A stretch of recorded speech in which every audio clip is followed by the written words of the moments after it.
think if Russia gets too much of Ukraine, it sends a very negative message, and one Yes. where the world could become more dangerous. So this has to be done very, very carefully. I don't think it's doom and gloom just yet, but it does have to be managed and nurtured. This is a careful moment among other careful moments. There have been plenty in the past as well. Jesse with Church Leaders. I'm here with Glenn. Glenn, obviously, you met with us before. Thanks again for meeting with us again. Just to let everybody know, you're the professor of international studies at Cedarville University. You're also an elder at Beaver Creek Church and at University Baptist Church in Beaver Creek, Ohio. You're on the city council member, and you also, not too long ago, led a trip to Israel. So you have been around. Obviously, you and I have talked about Ukraine. You had a chance to, I think it was right after the war in Ukraine started in 22.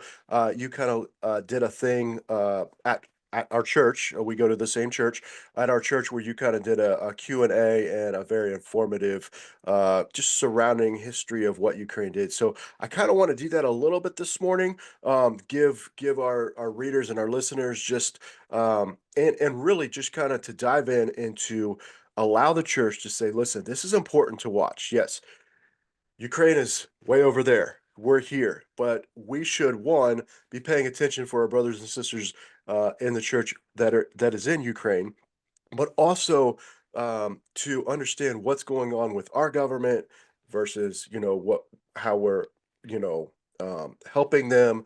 What just happened on Friday? We're going to talk about that with kind of the talk and the blow up that Zelenskyy had with JD Vance and Trump in the Oval Office. So first, Glenn, let me ask you this. Can you provide, let's just say, a brief history of what's going on in the war in Ukraine? Absolutely. It's great to be with you, Jesse. This is really a story that's about 1,200 years old, is one of the challenges.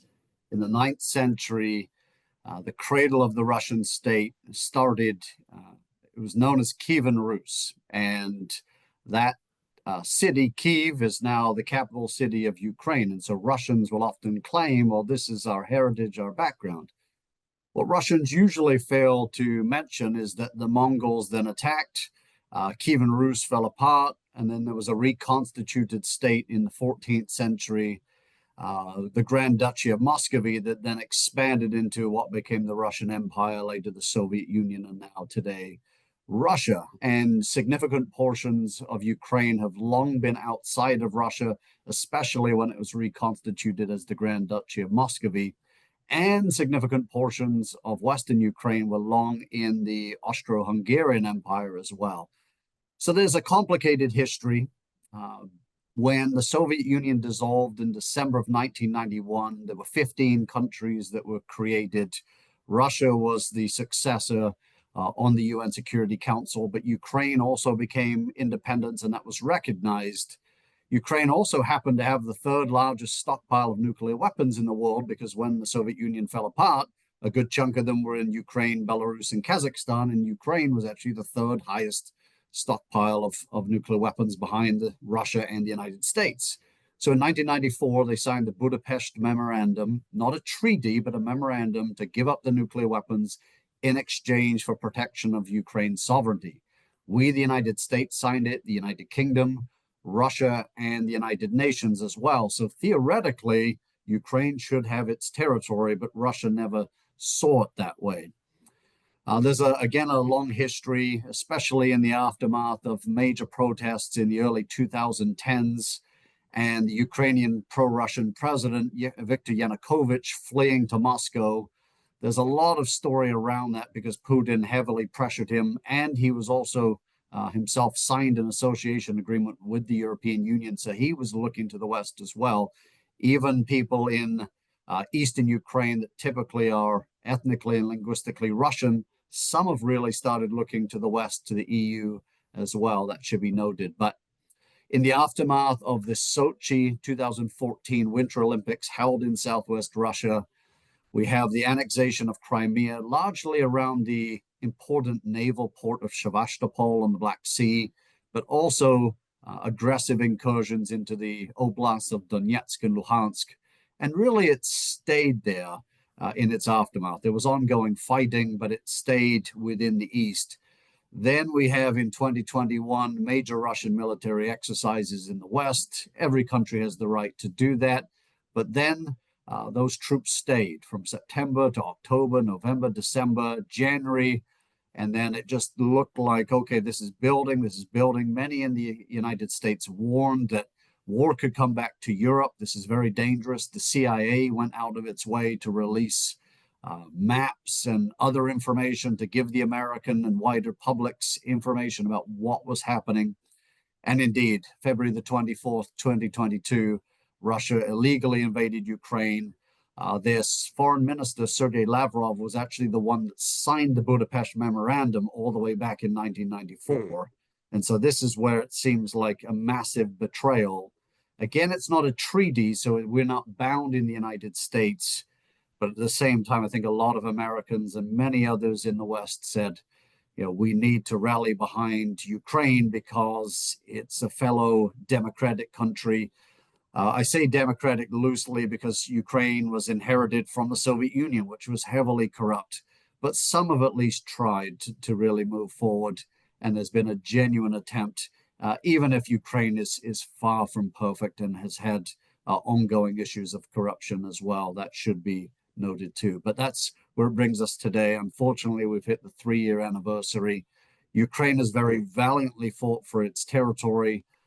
U.S. weaponry aid, European aid, and some weapons have also been vital to Ukraine. And then North Korea has also sent in troops as well to support Russia. So it's a conflict that is escalating slowly, and that has its dangers. Now, in your opinion, Glenn, let me ask you, for our readers, our listeners, why should the American church, like let's take it from that point of view, why should the American church see this, like why should they be informed? Why is it important that the American church care about what's happening in Ukraine? The first is Matthew 28, the Great Commission, to make disciples of all nations. And while Ukraine is one of 193 member states of the United Nations, it's still one that is on the hearts of many. I teach international relations at Cedarville University. We actually have 510 students that are either from Ukraine or have Ukrainian ancestry or have been missionary kids to Ukraine. And so there's a long connection point between the American Evangelical Church and Ukraine. There are significant seminaries in Lviv in the west, in Kyiv in the center, and there's been significant outreach in Kharkiv, the largest city in the east as well. And so while Ukraine is largely Orthodox, and that is a longer and very complicated story, and there's significant Catholic Church in the West as well, there's been a large outreach, and really since 1991, a much greater religious freedom, obviously throwing off the yoke of the communists and Soviet Union. Ukraine has been a place where really ministry has moved forward and pretty well. We also know theologically from Genesis 3, the fall, there will be conflict, even in this day. Even in Europe, I think a lot of Europeans got used to the fact that it really had been really quite peaceful since 1945, with the exception of Yugoslavia during the 1990s. Many Europeans thought they were immune to war with the European Union, with NATO, but many of us had been warning about Russia and the threat there, and just unresolved issues that go back 35 years now almost, with the fall of the Soviet Union in 1991. So there are many reasons to care, even though it's not immediately close to us. That's fair enough. But in the same way, to pray for our brothers and sisters around the world, whether it be in Bangladesh or Democratic Republic of Congo or Argentina, we as Christians under Philippians 3:20 have a heavenly citizenship. There are people from all around the world that will be with us in heaven, and there are neighbors of us in the United States that will not be there. And so while we do have an important mission to reach our neighbors directly and to love our neighbors, a lot of that is in Scripture. We do also have this connection point with brothers and sisters around the world, including Ukraine, and also to have a heart for those in Russia as well. That's an important point. Yes. There are significant Baptist churches, other evangelical churches that have been brutalized by Putin as well, but still stand firm on the word of God. Yeah. Now on Friday, Zelenskyy, Trump, Vance, most people probably have seen this.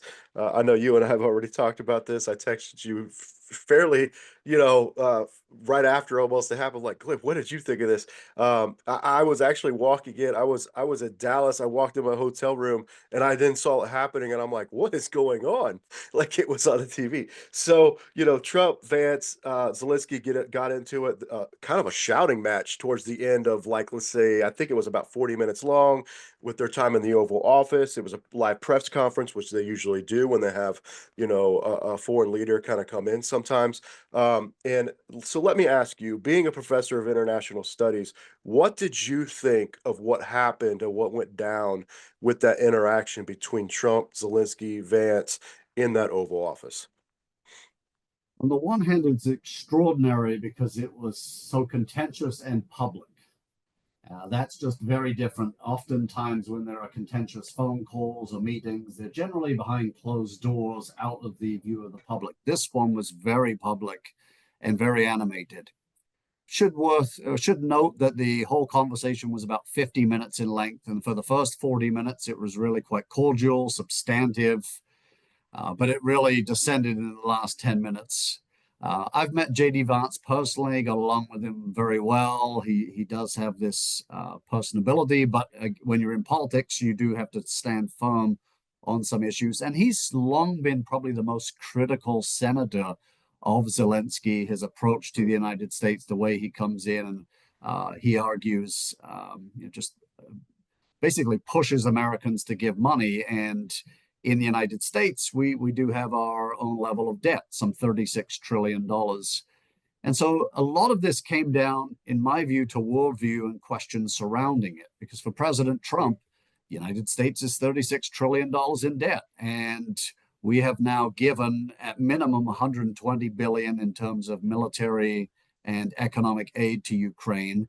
President Trump puts the figure much closer to 300 billion, which is why I think he's pushing for the minerals deal. I think there's more to it, but that's it in part. Why the disparity between the numbers? Well, when you're giving away military equipment, even if it's older or mothballed, there's still research and development, design, engineering, support staff. You and I both live very close to Wright-Patterson Air Force Base. A lot of our neighbors do this stuff. And so you do have to give monetary credit, I think, where it's due. Europeans likewise have given some $140 billion, according to the Kiel Institute out of Germany, which is significant. But I think that's President Trump's issue. Hey, Europeans need to do more. And so if Zelenskyy is not going to sign this mineral deal around lithium and titanium, zirconium, as well as rare earth minerals, the lanthanides, those are that's a downside for it. And I think that's why it began to fray as well. The other worldview question is for President Trump, he really wants to avoid World War III. And there's a long history of European conflicts that have simmered, even going back to the early 1700s, the War of Spanish Succession, the War of Austrian Succession, the 7 Years' War, the Napoleonic Wars, World War I, World War II. All of these started in Europe, they simmered, and then they went elsewhere in the world. In the Americas, typically the Caribbean, North Africa, the Middle East, into Asia, and Ukraine has now been invaded by Russia. We've hit the 3-year anniversary, unfortunately. But as I mentioned in the opening answer, you have North Korean troops there, you have weaponry from a lot of parts of the world. At what point does this become something global in a time where we have very sophisticated weaponry, including nuclear weapons? And I think that's Trump's ultimate point. If you're not willing to make a deal, this is dangerous for us. On the other hand, Zelenskyy is looking at this in terms of his worldview and saying, well, I'm the commander in chief of Ukraine, and there needs to be a Ukraine. If you're not willing to give us security guarantees under NATO or something wider, or give us military aid, that's really a danger for me. The other one for Zelenskyy is, well, and I think it's shared more broadly, if Russia has a deal with Ukraine, and in that deal, Ukraine gives up mineral rights as well as significant territory. What does it teach other aggressive countries around the world, from China to Iran to Azerbaijan to Turkey to Venezuela? All of them have been saber rattling against their neighbors since 2022. And this is where it becomes very dangerous, because if we have a short-term peace agreement, we may miss the justice element, and that is Russia invaded first. Russia, the way I explain it to my students is, imagine your roommate punches you in the face. Your roommate's the aggressor. Your roommate is Russia. Now, you may have said something. There may be backdrop. You may have done some things in your dorm that aren't perfect. All of this is a pretty good approximation of what's happening. But we cannot forget that Russia's the one that punched Ukraine. Russia's the aggressor, and Russia signed the Budapest Memorandum in 1994. Putin has long claimed that, okay, Ukraine's trying to get into NATO, it's encircling us, it's an ongoing fear. Russia has been invaded from the West on numerous occasions by Poland in 1610, Sweden in 1709, Napoleon in 1812. The US even sent troops after World War I in the Russian Civil War, some 13,000 American troops, but many European and Japanese troops as well. And then we have Hitler in 1941. So all of those occasions lead to Russian leaders really looking to the West, worrying about that. No one in NATO really wants anything to do with Russia, Russian territory. I think a lot of people want to push Russia towards a better democracy and openness and things of that nature, which is, I think, fair game. But Russia is right to be concerned about, well, if democracy means liberalism or progressivism, that's concerning to many, including those of us in the church generally as well in the United States. We want to be very careful of that standpoint generally. We want to be free to share the gospel. We want to be free to stand for life and marriage and things of that nature. And it's challenging under progressivism. And if democracy means that, then I certainly see Russia's standpoint in it. But we can't take away its aggressive behavior. That's a central piece. And so Ukraine kind of inched towards NATO. They signed the Partnership for Peace in 1994. But they never joined the membership action plan until Russia invaded. They did that in September of 2022. So really, Russia's fears are there, but they signed the Budapest Memorandum.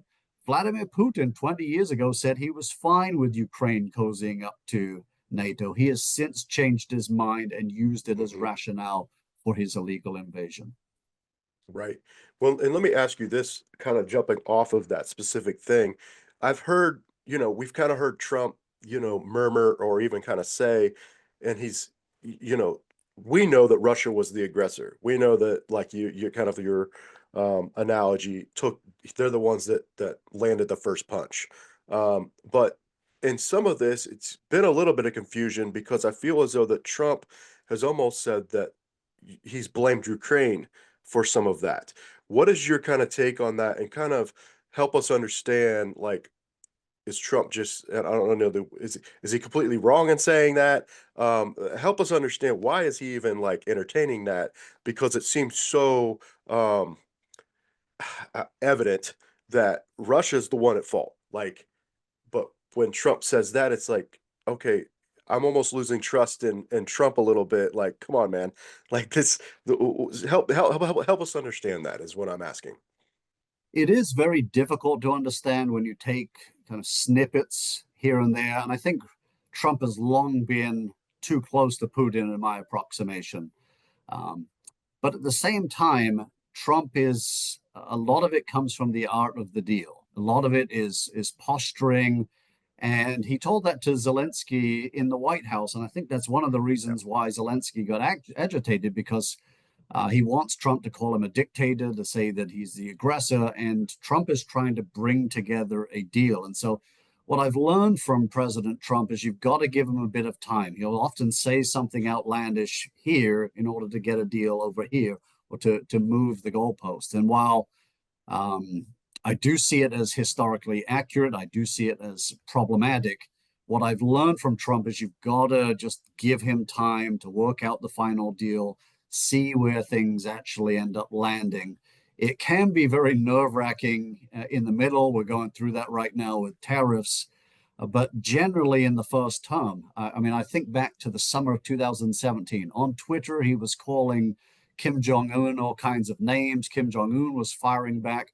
Both sides have nuclear weapons. North Korea just tested its sixth nuclear weapon. Its ballistic missile being fired over the Sea of Japan near our great ally in Japan. This is really worrying.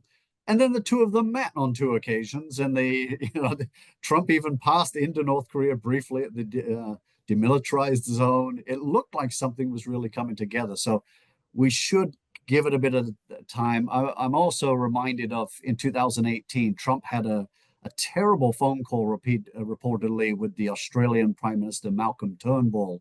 It really looked like things were souring. And then soon thereafter, the United States signed the AUKUS deal with Australia, the United Kingdom in the Indo-Pacific, really trying to watch the rise of China. It did help that Australia replaced its prime minister with Scott Morrison, an evangelical that I think was closer to Trump. But Turnbull was conservative himself, so it was a strange one. So I tried to give it this bit of time. NAFTA's another example. He called NAFTA the worst trade deal ever, and then signed the USMCA as a follow-on with some modifications to NAFTA. NAFTA being the North American Free Trade Agreement, USMCA being the United States, Mexico, Canada agreement that is currently in place. So yes, the terminology is very difficult. I would like him to use stronger language. He is too close to Putin. I think time has suggests that you've just got to let Trump play this out, that it's all negotiation to him. Yeah, dealing kind of instead of dealing with a politician we're used to seeing, you're dealing with a businessman. Is probably a good Yes. way of saying it. Yeah, I got you. Trump, and like you say, Trump has been very clear. He's focused on helping them get a, peace plan. This is what he wants. He wants a ceasefire. He wants a peace deal. He wants the war to stop. On Monday, he did suspend all of U.S. military to aid to Ukraine. So that was announced on Monday. According to the White House official, they said, we're pausing and just reviewing. So it's not like we're done, but they're reviewing it to ensure that this is not contributing to the actual solution that Trump is trying to get done, his deal is trying to get done. That's what a White House correspondent said. Do you feel as though that this is a good or a bad thing that we're suspending aid now? Again, I think it's a bit of posturing. I personally see it as negative. Again, Ukraine's been punched in the face, and where we can help out a buddy, you help out your buddy, even if your buddy isn't perfect in the case of Ukraine. But this is revolving around $3.85 billion worth of aid. This is especially set apart for the White House to use. It was a holdover from the Biden administration to give to the Trump administration for latitude. So it's outside of congressional appropriation, meaning the president can do with it as he wishes. That is his desire. So he has every right to pause it. I think it's part of a wider negotiation tactic because to get into the mineral deal in more detail, it's some $500 billion. Zelenskyy didn't love it. And there's a part of me that doesn't love it either because you help your buddy when you need it. But at the same time, it could be 3D chess on the part of President Trump. And what I mean by that is NATO is, if Ukraine were to join NATO, wonderful from Ukraine's perspective, but it does risk a wider war. And I think, again, that's a big point of concern. But it's also, it exists on paper. It exists by the will and unanimity of all the 32 NATO member states.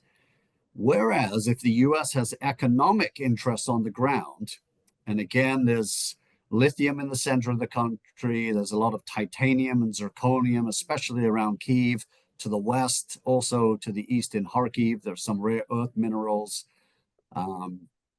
If it's worth 500 billion and the US has money on the ground, it means there will be a Ukraine. And I think that's one of the reasons why Zelenskyy is turning around. He's apologized. He's trying to push for a wider deal because maybe it's even better than NATO. Maybe it's, if the US has financial incentives on the ground, we're really going to make sure Russia's not there. The Hmm. question for me is whether or not Ukraine is forced to give up Donetsk, Luhansk, Zaporizhia, Kherson, and Crimea already. I mean, can you imagine giving up 5 states of the United States? That's what we're asking Yeah. Zelensky potentially to do. And I don't know that part of the deal.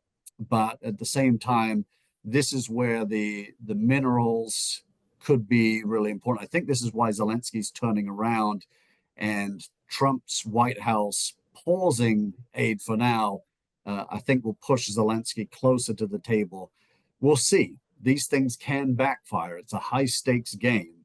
And European leaders have rallied really to Zelensky very, very heavily. Keir Starmer of the United Kingdom met with Zelensky, open arms outside of number 10 Downing Street. That's the equivalent of 1600 Pennsylvania Avenue Northwest in the for the British context. And Yeah. so, but Europeans don't give as much as the United States. And even if we take the Kiel Institute numbers, then it's barely more than the United States. So a lot more would have to come from European aid, especially militarily, if Ukraine's to continue working with what it has. UK, for example, Starmer just promised 5,000 air defense missiles, really useful, helpful to protect the infrastructure. Starmer and Macron said, let's put in place a 1 month partial ceasefire where there's only fighting on the ground, nothing in the air, nothing by sea. The energy sector is protected, but we'll see where all of that goes. Yeah. And you mentioned the minerals. Is that something kind of, we're talking business, we're talking tactics. Is that something that if this deal would get done, it kind of puts us, would that put some Americans then inside of Ukraine, possibly working some of that to bring those minerals back? Meaning, like, if that be the case, is Trump also kind of securing a way of saying, hey, look, look, Russia, look, Putin, we have Americans in Ukraine now too. So if you start attacking Ukraine, you're also kind of saying that you're going to, attack America in a way. So it's kind of like, do you see that he might also be doing this deal possibly to kind of slide us in there? Yes, we're getting money from it because we want something in return, but it's also, if we put Americans in there, that you would think would be a deterrent for Russia attacking Ukraine, because that, you won't think that's a declaration of war upon us. Is there anything to that, maybe possibly, as well? I think so, because in order to have the expertise to extract those minerals, it can be done by a lot of people around the world. We see this in particular on other continents, but it would require some level of American oversight, especially when it's the American government with a financial interest. We're going to want to have people that are there, even if the people extracting the resources are from Ukraine or whomever the Ukrainians hire. And so I think it's absolutely part of a longer term peace strategy. It would say to Putin, you can't come here. It's an American interest. And I think it could potentially Yeah. go beyond NATO. So it is, in a way, 3D chess. When you have rare earth minerals, they're so vitally important for smartphones, for laptops, a lot of our devices. You add lithium in terms of battery power, titanium, zirconium. There are a lot of manufacturing applications there. So it really is an insightful deal. Again, part of this is problematic to me because Ukraine is suffering. It needs to rebuild. But in order to sell it to the American taxpayer that's really concerned about just, again, $36 trillion in debt, only President Trump sits in that chair and he carries that burden. So I think, give him grace and latitude to think through that as he needs to do because he's been elected by the people. But he may turn around to be very generous and say, okay, we're going to use a portion of this to rebuild Ukraine. Mhm. I think that's a part of it in the thinking as well. That's again where we need Yeah. to play out with a businessman. But we certainly have every right to say, okay, here are some guardrails what we need to think through, because I think if Russia gets too much of Ukraine, it sends a very negative message and one Yes. where the world could become more dangerous. So this has to be done very, very carefully. Yes. What do you feel are the long-term consequences for the United States alliances in Europe and around the globe if Trump pulls support from Ukraine and aligns itself with the broader interests of Russia? It would be a large rescale realignment that we haven't seen since 1945. I mean, really, it'd be an 80-year realignment. I don't think we're there yet. I think Putin has acted out, and Trump has tried to come alongside him and say, let's stop this aggression. Maybe we can work on it in a different way. But it really depends on how European leaders posture. Many move towards him to some degree during his first time, even if there were even if there were some points of contention, and even if Trump is pretty unpopular in some swaths of Europe, which is true. But there are leaders like Keir Starmer, for example, the new British Prime Minister elected in July of 2024. He was very outspoken. His foreign minister, Lammy, was very outspoken, said some very negative things. And as soon as they were elected, they turned around and said, okay, well, we need to work with Trump, but we need to do something better. And I think that's generally a European view. Now, tariffs are difficult to know because I imagine that 25% tariff is coming on the European Union. What's going to happen to the United Kingdom now that it's Brexited? We saw the implementation of tariffs today on China, 10%, Canada and Mexico, 25% respectively, with 10% on Canada's energy sector. Where does this all leave? Where does it all lead? It also depends on Trump and NATO. If he stays within NATO, I think it keeps the broader Western security apparatus in place. But if he withdraws, if there's something more problematic, that's where this transatlantic alliance really could fray to some degree.